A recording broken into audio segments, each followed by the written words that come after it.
What happens when a woman who thinks every question is beneath her sits opposite a woman whose entire career is built on asking exactly those questions? What happens when Meghan Markle walks onto a stage expecting adoration and finds Wendy Williams instead, smiling, patient, and absolutely unwilling to back down? By the time this interview is over, one of them will be standing, the other will be storming off set, and millions of viewers will finally see what happens when entitlement meets a woman who's made a living calling people out. The purple chair had seen a lot: celebrity meltdowns, surprise confessions, awkward denials, but even the crew could feel this one was different. The Wendy Williams Show studio buzzed with energy. The audience had already been warmed up, the applause signs were flashing, and the band's intro faded as Wendy slid into her seat, hair laid, eyes bright with that familiar mix of curiosity and mischief. She turned to the camera, lips stretching into that signature smile. "Okay," Wendy purred, drawing the word out. "Our next guest, you know her, you have an opinion about her. Everybody does. Actress, duchess, podcast queen, book writer, California girl. Please welcome Meghan Markle." The audience broke into loud applause mixed with a low undercurrent of murmurs. Some people stood, some clapped hesitantly, some just stared, fascinated. Meghan stepped out from behind the curtain in navy dress and heels that clicked like a metronome across the stage. Her hair fell in soft waves over her shoulders, makeup flawless, jaw set with polished confidence. She waved briefly at the crowd, not the warm, enthusiastic wave of someone truly happy to be there, but a small, tight gesture that said, "Let's get this over with." Wendy stood to greet her, arms open. "Meghan," she said brightly. "Welcome, welcome." Meghan gave her a quick hug that was more choreography than affection, and sank delicately into the guest chair. "Hi, Wendy," she replied, the smile on her face not quite reaching her eyes. It's interesting to be here." Wendy's eyebrow ticked up almost imperceptibly. Interesting. Not great, not fun, not exciting, just interesting. "Have a seat," Wendy said, reclaiming her purple throne. "So, Meghan Markle is in the building, everybody." The crowd applauded again on cue. "How you doing?" Meghan's smile tightened. "I'm fine, thank you," she said, the answer clipped. "Busy as always, a lot going on." "Oh, we know," Wendy replied lightly, leaning in, elbows resting on her knees. "We talk about you a lot here." She glanced at the audience. "Don't we?" A ripple of laughter moved through the seats. Meghan's eyes flicked to the crowd, then back to Wendy. "Yes, I've noticed," she said coolly. "It seems like everyone has something to say about my life." "That's because you live a very public life," Wendy said, choosing her words with care.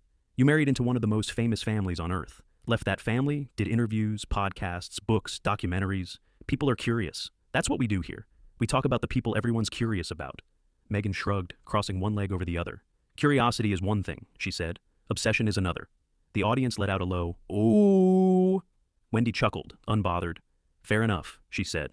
"We'll get to all of that. But first, how's life in America treating you? Meghan Markle, back on home turf. How's the California sunshine?" Meghan leaned back, fingers lacing neatly in her lap. "America is tolerable," she replied. "At least here, people pretend they care about individuality. There's more freedom, less bowing." The last word dripped with disdain. Wendy smiled, but there was a sharp glint in her eyes now. "Tolerable," she repeated. Not exactly a glowing Yelp review. There was laughter from the audience. Meghan tilted her chin slightly. "I'm not here to sugarcoat things," she said. "People get enough fairy tales. I'm just trying to live my truth in a place that doesn't understand what that really means." "Okay," Wendy said, nodding slowly. "So, California is tolerable. Let's talk about the man who made you a duchess. How's Harry?" A few members of the crowd leaned forward, anticipating. Meghan's expression hardened just a little. "Harry is fine," she said. "He's exactly where he needs to be, away from all of that." "All of that being?" Wendy let the question hang. "An institution that treats people as symbols rather than humans," Meghan replied, voice crisp. "He's recovering from a lifetime of being used. We're both recovering." Wendy hummed. But now you have Netflix deals, a book, interviews, a big California house. That's a different kind of spotlight. Some people would say you left one stage and built your own." Meghan's smile thinned. "That's called survival," she countered. "We had to create our own opportunities when we were cut off. It's fascinating how people never question those who inherit wealth and privilege, but the second we decide to work, it's a problem." The audience reacted, some clapping, others exchanging glances. Wendy watched her guest carefully. "Look," Wendy said, "you're not the first celebrity to say, 'I'm just surviving while living in a mansion.' My audience is smart. They see both sides. That's why I'm asking." She held Meghan's gaze. "Do you see how some folks might think your struggle looks a little different from theirs?" Meghan sighed, the sound heavy with irritation. "With respect, Wendy, I think people are smart enough to understand nuance. At least I hope so. Struggle is not a competition. Just because I had a title doesn't mean I didn't suffer." "Struggle isn't a competition," Wendy echoed. "True, but perception is real. And the perception a lot of people have is that you talk a lot about your pain while living a life many would kill for." There was another wave of murmurs from the audience, a few nods, a few crossed arms. Meghan's eyes flashed. "So, I'm not allowed to speak about my experiences because other people have it worse?" she asked, voice edged with sarcasm. "Is that the rule now?" Silence if you're not at the bottom? Wendy lifted her hands, palms out. I didn't say that, she replied calmly. I'm not telling you to be quiet. I'm asking if you understand why some people roll their eyes when a duchess talks about suffering. There's a difference. Meghan leaned forward slightly, her tone cooling into something almost icy. With all due respect, Wendy, she said, what I understand is that people love to decide how much pain someone is allowed to feel, and most of those people weren't there. A line of tension appeared at the corner of Wendy's mouth, but her voice stayed even. Let's talk about someone who was there, she said. Harry, we see the headlines, we see the photos, we see him at the polo matches, the events, the interviews. Is he happy in this new life? Truly happy? Or is he just playing along? Meghan's jaw tightened. Harry isn't playing along, she said, each word clipped. He made a choice, an adult choice. He left something toxic and built something better. I know that's hard for people who are attached to the fantasy of a little boy in a uniform walking behind a coffin, but he's not that child anymore. The studio fell silent at the blunt reference to Harry's childhood trauma. Wendy inhaled slowly. All right, she said. You brought up the fantasy. Let's lean into that. People watched you walk down the aisle, watched the fairy tale wedding, and then watched it fall apart. You've told your side many times. Do you think there's any part of this story where you could have done things differently? Meghan's laugh was soft, humorless. That's adorable, she said. The idea that if I had smiled more or bowed lower, centuries of embedded power structures would have magically shifted. No, Wendy, I did what I could. The rest is on them. A few scattered wows rippled through the audience. Wendy nodded slowly, but there was a new firmness in her gaze. So, there's nothing you would change? She pressed. No words, no interviews, no choices, nothing you do differently? Meghan crossed her arms, the gesture controlled but defensive. The only thing I would change, she said, is trusting people who didn't deserve it. Beyond that, no, I won't sit here and perform regret to make strangers more comfortable. This time, the audience didn't quite know how to react. Some clapped uncertainly, others stayed silent. The energy in the room shifted from curiosity to something more prickly. Wendy sensed it, felt it in the way the front row leaned back instead of forward. All right, she said slowly. Let's step into lighter territory for a moment. Your children. People love seeing them, hearing about them. How is mom life in California? Are they little royals or little Californians? A gentler question, a crowd pleaser, but Meghan's expression didn't soften. My children are not content for public consumption, she said briskly. They're not little anything for people to label. They're just kids. And honestly, I get tired of this obsession with them, as though they belong to anyone but us. Wendy blinked. I didn't say they belong to anyone else, she replied. I asked how they were. That's a pretty normal question for a talk show. Well, maybe normal isn't good enough anymore, Meghan shot back. Maybe we should stop normalizing the idea that people are entitled to the private lives of children just because they've seen their parents on TV. There was a low murmur again, this time edged with discomfort. Wendy's smile thinned. Meghan, you've shown them in documentaries, mentioned them in interviews, dedicated projects to them. People feel like they know them because you brought them into the public conversation. Meghan's eyes sharpened. That's called storytelling, she said. It's not an invitation for the world to pry. There's a difference, a big one. Wendy sat back, breathing in slowly through her nose. She could feel it now. This wasn't going to be one of those cute surface-level interviews that ended with a hug and a meme. The audience could feel it too. Okay, Wendy said at last, voice calm but cooler. Since we're talking about the public and perception, let's address something head-on. The tabloids, the blogs, the podcasts, the Meghan fatigue headlines. You know they're out there. People saying they're tired of hearing your story, tired of the royal drama. What do you say to them? Meghan gave a small, almost mocking smile. I say they're free to change the channel, she replied. No one is forcing them to watch or read or listen. If they're tired, they can rest, but they don't get to complain about a story they keep choosing to consume. Some in the audience actually clapped at that. Others didn't move at all. Wendy's gaze stayed locked on Meghan. Do you ever worry, she asked quietly, that one day they will change the channel, and they won't change it back? For the first time, a flicker of something passed across Meghan's face. Annoyance, maybe, or the faintest hint of doubt. It vanished almost instantly. No, she said, because people will always be interested in the truth, and I'm one of the few people willing to tell it. The words hung in the air, heavier than any applause. Wendy looked at her guest for a long moment, her fingers tapping lightly on the arm of her chair. The audience watched, sensing a line being drawn, even if they couldn't yet see where the explosion would come. Okay, Wendy said finally. Her smile returned, but it didn't quite reach her eyes either. We have a lot more to unpack. The royal family, Hollywood, rumors, and what Meghan says people still get wrong about her. She turned to the camera. Stay right there, she said, because when we come back, we're going to ask the questions everybody has been too scared or too polite to ask. The band swelled as they cut to commercial, but the tension in the studio didn't move at all. Meghan stared straight ahead, jaw tight. Wendy flipped through her blue cards, lips pressed together. Round one was over. No one was sure yet who was winning. But everyone knew one thing. This was about to get ugly. The band faded out, the applause sign flashed again, and the audience clapped on cue. But underneath the noise was that same electric unease. They weren't just watching an interview anymore. They were watching a fuse burn. Wendy turned back in her chair, cards in hand, smile firmly in place. We're back, she said smoothly. We're here with Meghan Markle, Duchess, mom, media mogul, depends who you ask. A few laughs. Meghan didn't join them. So, Wendy continued, shifting slightly forward, let's talk. Meghan exhaled through her nose, readjusting the cuff of her blouse as if she'd been waiting for the real questions to start. Isn't that what we've been doing? She asked. Wendy ignored the jab with a practiced grin. You know me, Meghan. We do hot topics here. We talk about the things that come up at dinner tables, in group chats, in the comments section at 2 a.m. She shuffled her cards and looked up. And you know what comes up a lot? Meghan stared at her. I'm sure you're going to tell me. You, Wendy replied simply. And not just the fairy tale wedding, not just Suits reruns. She paused for effect. The drama. The audience murmured. Meghan gave a tight little laugh. Of course, she said dryly. God forbid people show interest in my work when they can obsess over my trauma instead. Wendy nodded slowly. All right, let's start with something simple. We've seen a lot of headlines lately about tension between you and certain members of the royal family. Leaked sources, palace insiders, all that mess. You've said your piece in the past.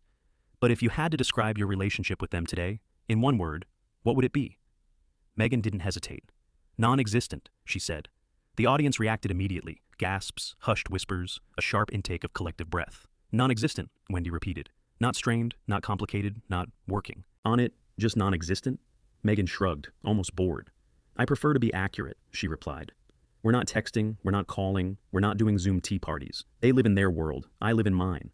Do you feel any sadness about that? Wendy pressed. Any regret? Meghan's eyes flicked to her, cold now.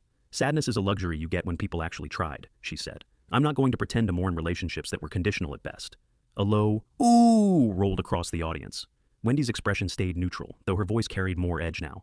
A lot of viewers, she said, look at your story and see a family that was publicly called out on a global stage. They see interviews, docu-series, a book, and some of them say, she didn't just close the door, she set the house on fire on her way out. Do you understand that view? Meghan tilted her head, smile icy. If telling the truth feels like arson to them, she replied, maybe they shouldn't have built the house out of lies. The crowd erupted at that. Some clapped, some gasped, some shook their heads. Wendy let them react, then raised a hand to quiet them. Her eyes never left Meghan's. All right, she said. Speaking of houses, let's talk Hollywood. A few people in the front row leaned in. They knew what that meant. You were an actress before all this, Wendy continued. You walked away from that. Then you became royalty. Then you walked away from that.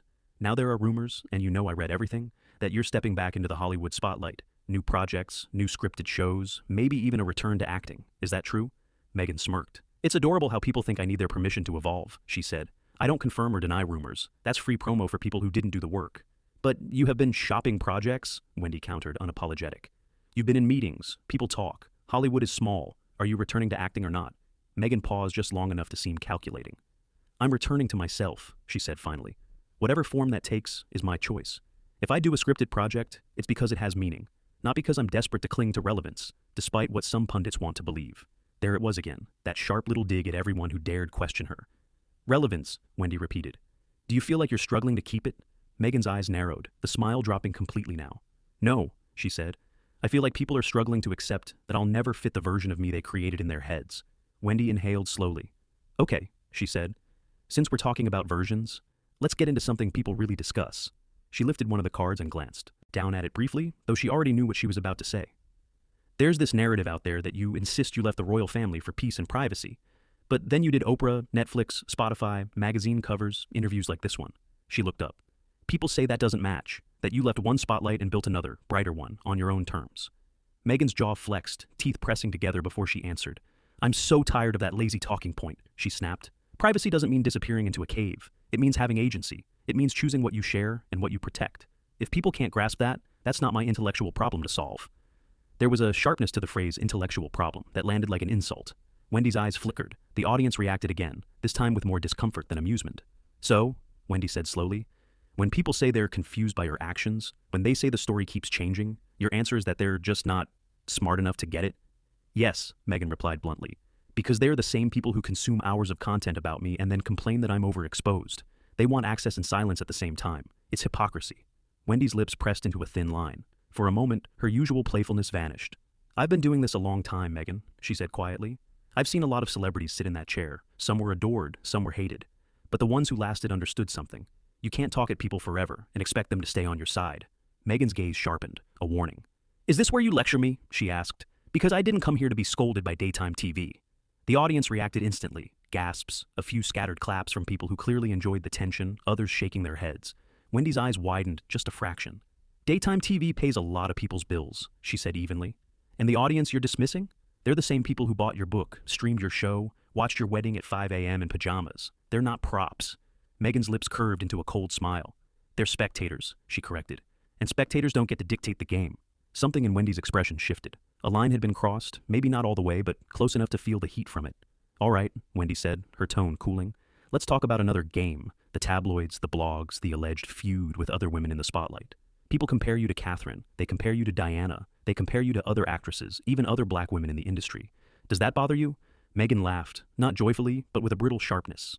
It bothers me when people pretend those. Comparisons are harmless, she said. They pit women against each other and call it entertainment. Catherine is the quiet doll on the balcony. I was never going to be that, so they needed to turn me into the villain to keep their story straight. The audience murmured louder now. Some clearly agreed, others did not. You brought up Catherine, Wendy said carefully. There are a lot of rumors about tension there. You said once that some stories were fabricated, but others you left hanging. If she were sitting in that chair instead of you, what do you think she'd say about all this? Meghan's eyes flashed. She wouldn't say anything, she snapped. She'd smile, read from the script, and have a PR team clean it up afterward. That doesn't make her better. It makes her convenient. The word hung in the air. Wendy tilted her head. Sounds like there's still some heat there, she observed. Meghan's voice dropped a pitch. I'm not here to give you a catfight, Wendy, she said. If people want women ripping each other apart, they can watch something else. I won't perform that for your ratings. Wendy's jaw tensed visibly now. This isn't about ratings, she said slowly. This is about honesty. And right now, I'm seeing a lot of blame, a lot of finger-pointing, and not much reflection. Oh, I've reflected, Meghan shot back instantly. I've reflected in therapy. I've reflected in private. But I don't owe the world a performance of self-flagellation, just to make them feel better about the role they played in my trauma. There was that word again. Trauma, dropped like a weapon in the middle of the studio. Wendy leaned back, studying her for a long moment. The audience was silent now, hanging on every breath. Let's bring this closer to home, Wendy said finally, her voice lower, more serious. You've talked a lot about being hurt, about being silenced, about being attacked. Do you ever worry you've started doing the same thing you accuse everyone else of? Silencing other people's perspectives by dismissing them as ignorant or malicious? Meghan's eyes hardened, her composure fraying at the edges. I'm not silencing anyone, she said. They've had centuries to tell their version. I've had a few years. I think they'll survive. Wendy stared at her, the faintest hint of sadness behind the firmness in her eyes. Okay, she said softly. We're going to take another break. She turned to the camera. When we come back, we're getting into Meghan's life now. The projects, the friends, the headlines, and the question a lot of people are asking. What does she actually want? The band kicked in again, but it didn't lighten the room. As the cameras cut, Meghan leaned back, exhaling sharply, eyes flicking toward the crew like they were an annoyance. Wendy sat perfectly still, hands folded, breathing, through her nose. One of the stage managers whispered to another, "This is going to blow." He was wrong. It wasn't going to. It already had. And they still had 2 segments to go. The studio lights came back up slowly, but the warmth they cast couldn't thaw the frost that had settled over the set. The applause sign lit up, but this time, fewer clapped. Even the audience sensed something had fundamentally shifted. Wendy inhaled through her nose, straightened her cards, and forced a polished smile. And we are back with Meghan Markle, she announced. Meghan, let's talk about where you are today. Meghan leaned forward, crossing her legs with exaggerated grace. Perfect, she said. Finally, something relevant. Wendy blinked, once, slowly. All right, she replied evenly. Let's start with something positive, your new project. There's a lot of chatter, documentary pitches, lifestyle brands, maybe even a political run.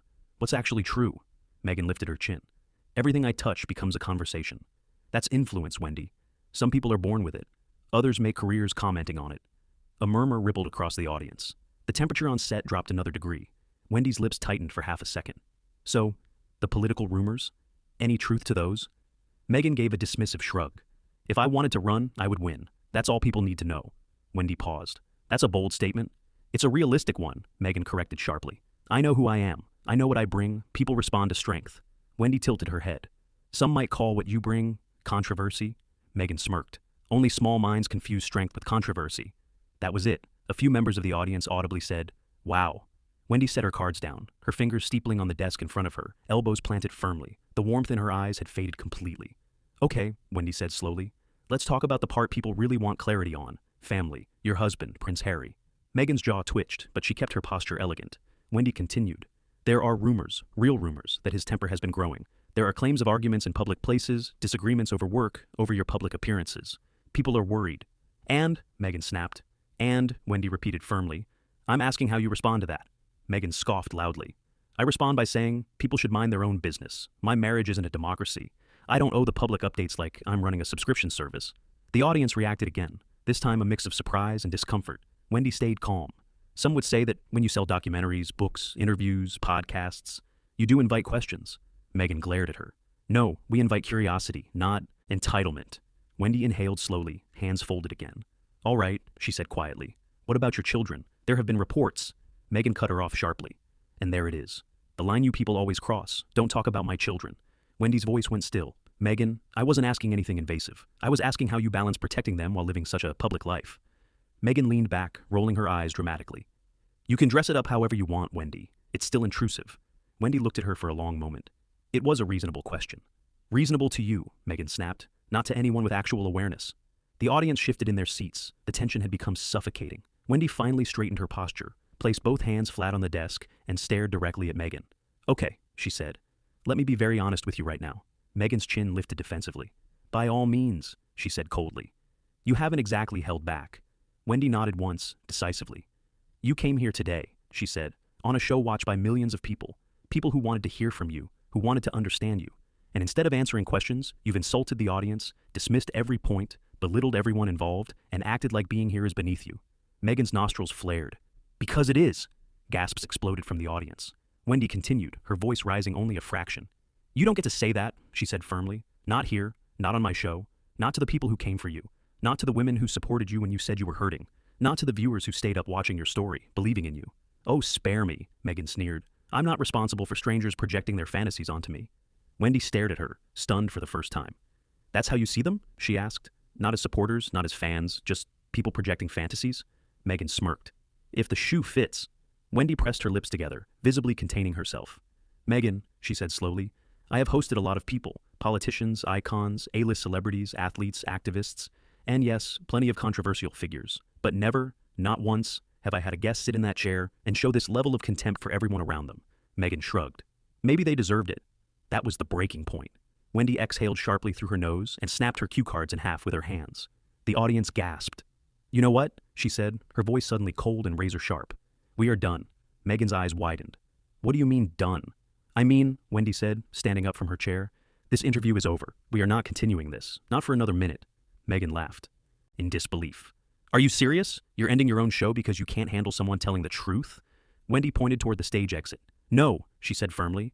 I'm ending this because you don't know how to talk to people without tearing them down. Oh, please. You know what? Wendy cut in sharply. Save it. I'm not Oprah. I'm not Anderson Cooper. I'm not a palace aide who has to tolerate your tantrums. And this, she gestured to the set, the cameras, the stunned audience, is not Buckingham Palace. The audience erupted. Cheers, gasps, applause. Wendy leaned forward, her voice low but powerful. You're not in the UK anymore. No titles here, no courtiers, no one bowing. You are not a duchess in this building. You are a guest. And you have forgotten that. Meghan's face flushed with fury. You can't talk to me like... Wendy raised a hand and shut her down instantly. Security, she said calmly. Please escort Meghan Markle off my set. The audience screamed, half in shock, half in delight. 2 stage managers and a security guard approached. Meghan rose to her feet, trembling with rage. This is outrageous, she hissed. You're going to regret this. Wendy didn't blink. Trust me, she replied. I won't. Meghan stormed off the stage, muttering under her breath, cameras catching every second. When she disappeared behind the curtain, Wendy turned back to the audience and the cameras. She smoothed her hair, inhaled deeply, and forced a composed smile. We'll be right back, she said, with a guest who actually wants to be here. The audience exploded into applause as the show cut to commercial. It would be replayed, debated, clipped, shared, and memed for months. The day Meghan Markle walked onto the Wendy Williams Show and got walked right off. And if you made it all the way to the end of this unbelievable showdown, you're officially part of the inner circle. So do me a favor, hit that like button, smash subscribe, and turn on notifications so you never miss another celebrity meltdown, backstage truth, or explosive interview breakdown.